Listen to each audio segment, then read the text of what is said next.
В эфире «Актуальное интервью», в студии Валерия Наумова. Здравствуйте. Сегодня мы поговорим о реализации социальной политики региона с заместителем председателя правительства Республики Саха-Якутия Ольгой Балабкиной.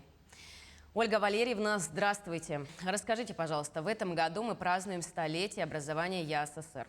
Как велась подготовка к юбилею, где можно ознакомиться с планом мероприятий? Добрый день, уважаемые жители республики. Безусловно, мы в этом году вошли совершенно в знаменательный год столетия нашей республики. Год с того момента, когда была создана Якутская автономная советско-социалистическая республика.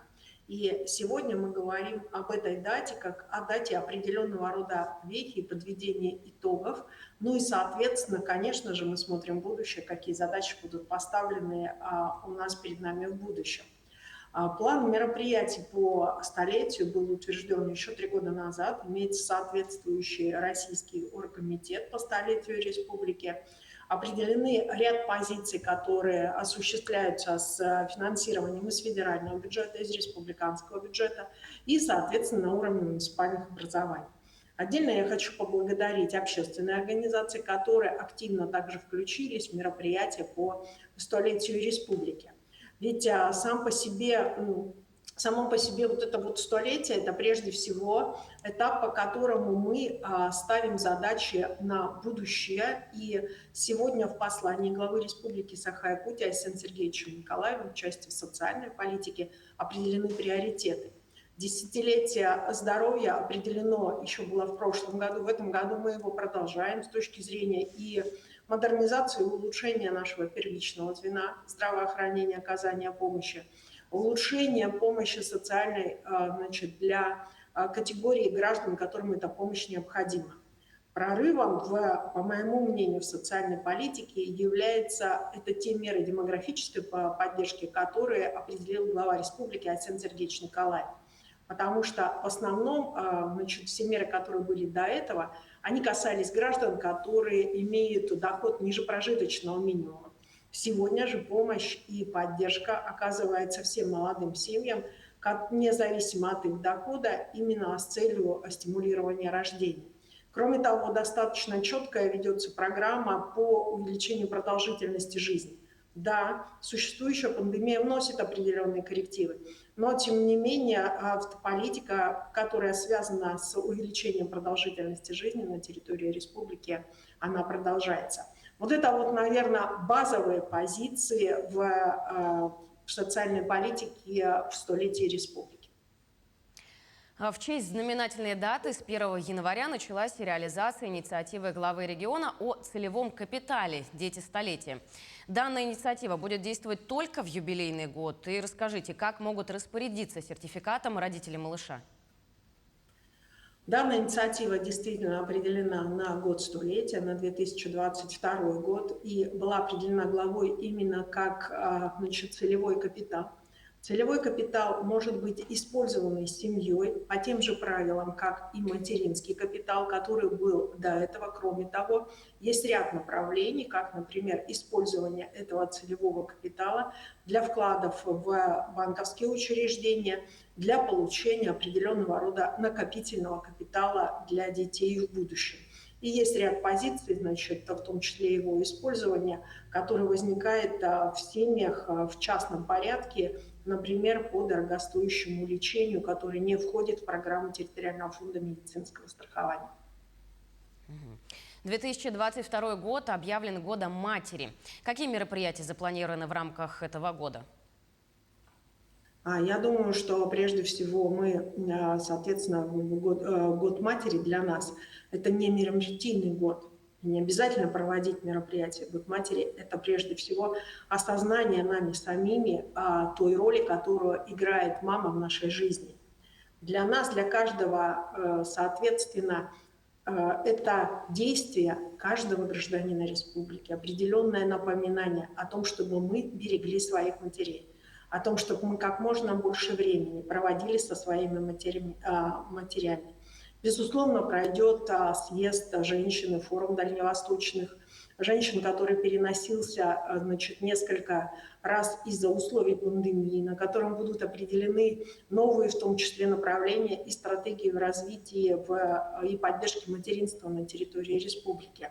Пройдет ряд мероприятий, направленных на, во-первых, увеличение заработной платы семей, приемных семей, ряд мероприятий и достаточно знаковых, направленных на тех детей, которые лишены материнского тепла, по проектированию нового центра социальной реабилитации для ребятишек, которых мамы не в полной мере выполняют свои обязанности. Но главное в этом году – это чтобы мы все задумались о том, что мама для нас самое главное.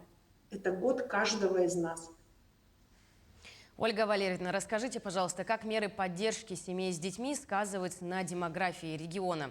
Какие есть результаты? Ведь родители получают, кроме того, и российский региональный мат-капитал. Ну, в моем понимании, вообще в целом, то положительное отношение к семье, которое сегодня идеологически определено главой Республики Саха-Якутия Айсеном Сергеевичем Николаевым, оно дает свои результаты. Материальная поддержка – это одна из форм поддержки. И не более того, может быть, она имеет какое-то мотивационное значение, безусловно. Тем не менее, с 2018 года построены детские сады, создаются рабочие места для мамочек, создаются ясельные группы. Соответственно, сегодня уверенности в будущем, строятся школы, строятся новые спортивные учреждения, уверенности в будущем для того, чтобы дальше реализовывать свои, демографию, дальше увеличиваться по численности и вообще верить в будущее, что есть плотная основа сегодня у нас у молодых семей более чем достаточно. Кроме того, поддержка оказывается и многодетным семьям. Какие изменения в этом направлении произошли? Но нам необходимо обратить внимание, что Республика Саха-Якутия, наверное, сегодня один из субъектов Российской Федерации, для которых характерна многодетность. И в приоритете органов государственной власти это поддержка, в том числе и многодетных семей. У нас есть небольшие проблемы, связанные с окончанием реализации проекта по инфраструктуре по инфраструктуре земельных участков для многодетных семей. Тем не менее, существует и соответствующая группа других мер поддержки многодетных семей, начиная от очередности в детские сады, заканчивая предоставлением непосредственно жилья, а также замены льгот, которые существуют на денежные компенсации. Кроме того, в республике чествуется многодетная семья, проводятся соответствующие конкурсы. И вот буквально реализацию такой вот идеи и вообще поддержки многодетной семьи можно было увидеть и в наших медицинских учреждениях, и в социальных учреждениях, где им везде предоставляется приоритет. И соответствующий приоритет есть также для многодетных семей при обучении их ребятишек в учреждениях дополнительного и общего образования в республике. Ну, давайте немного на другую тему теперь поговорим. Расскажите, пожалуйста, как сегодня в республике организована работа по противодействию коронавирусной инфекции?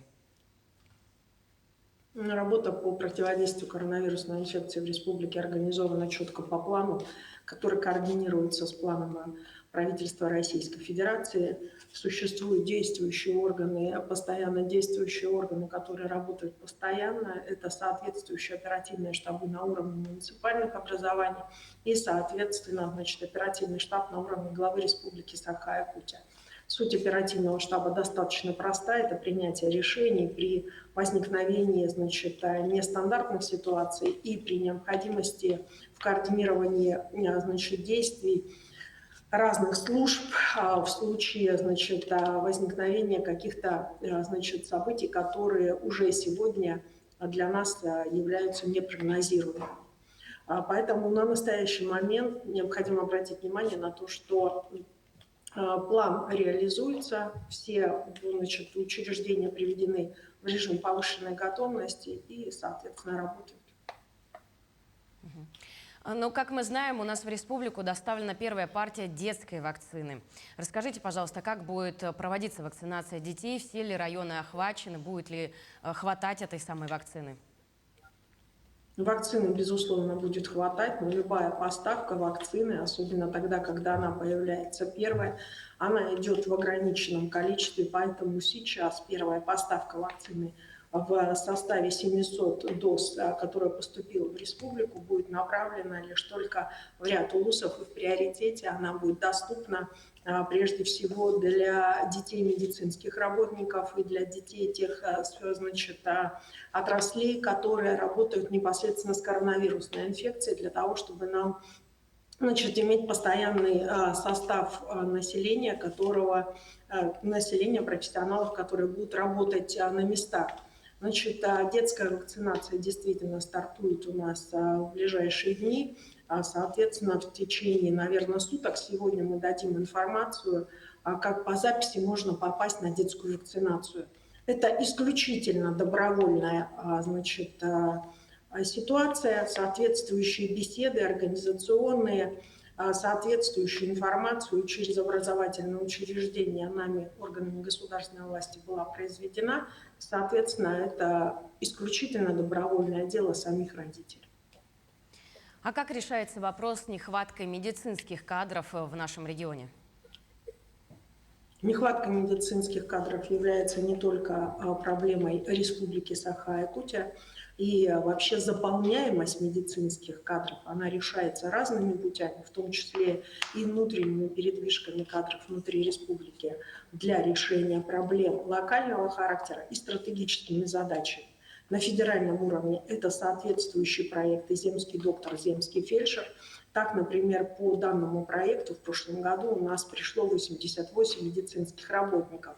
И, соответственно, значит, с 2015 года у нас увеличилось количество медицинских работников на 512. Это все привлечение кадров. Но в настоящий момент работаем по именно восполнению кадров там, где есть нехватка, как внутренними передвижками, так и внешними мотивационными факторами. Спасибо вам большое, Ольга Валерьевна, за подключение и за такие развернутые ответы на наши вопросы.